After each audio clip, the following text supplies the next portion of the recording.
My name is Lynetta Slade Burton. I am the mother of 2 boys and 2 grandsons. My husband Steve and I were married in 1981.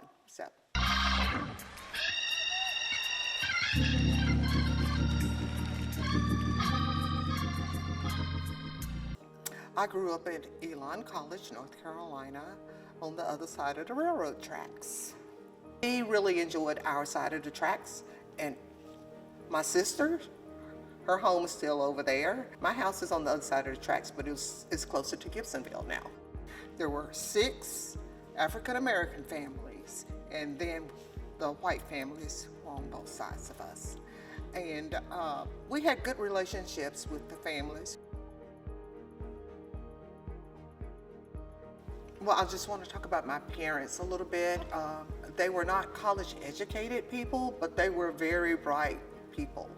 My daddy opened up a store.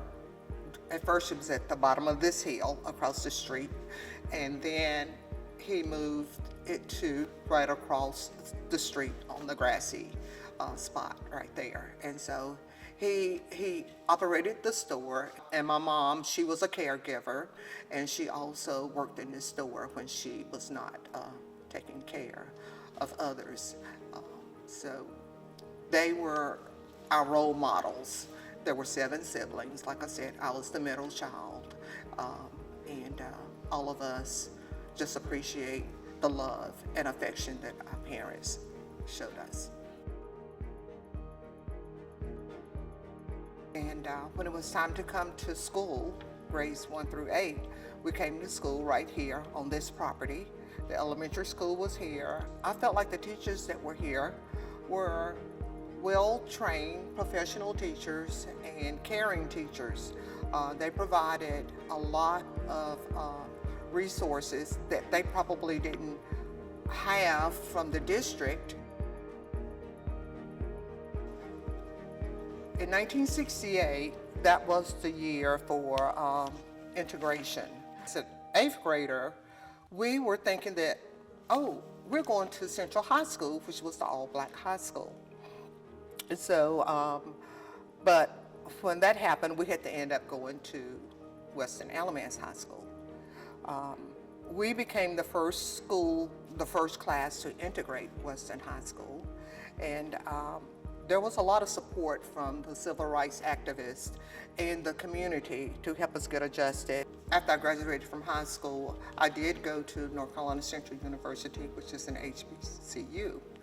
But I was offered a full scholarship to UNCG, and my heart was set on going to an HBCU. And I was just excited about being surrounded by that cultural experience. My degree was in elementary education, and my minor was in library science. My career as an educator began in 1976 while I was at E.M. Hope for about 5 years. And then I was transferred to Pleasant Grove Elementary. And I'm thinking, why in the world am I going way out here, 17 miles away from home? But God had a plan. My goal as an educator was always to help students feel successful and be confident in themselves.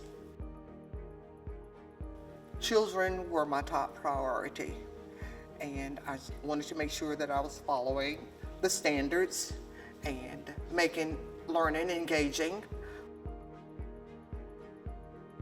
The Lending Library, the teacher who idea it was, I had mentored her for 3 years, and each year she would say, "Miss Burton, please don't retire."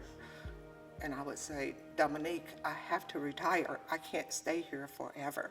She took me to the Burton's Book Barn, and I was in tears, of course, but I just felt like that the years at Pleasant Grove were very rewarding, and it showed that I had done what God had ordained for me to do while I was there.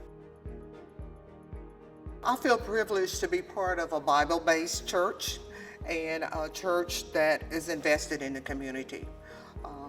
And Elon First Baptist Church has always been that church.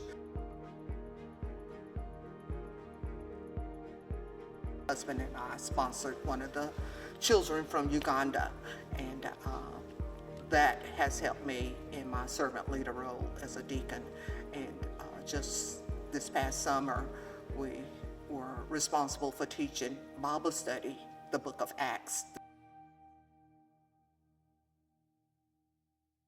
When you think about people, all of us are basically the same, and we have likes, dislikes, and just being able to communicate with each other and being able to understand each other's differences. Sometimes I don't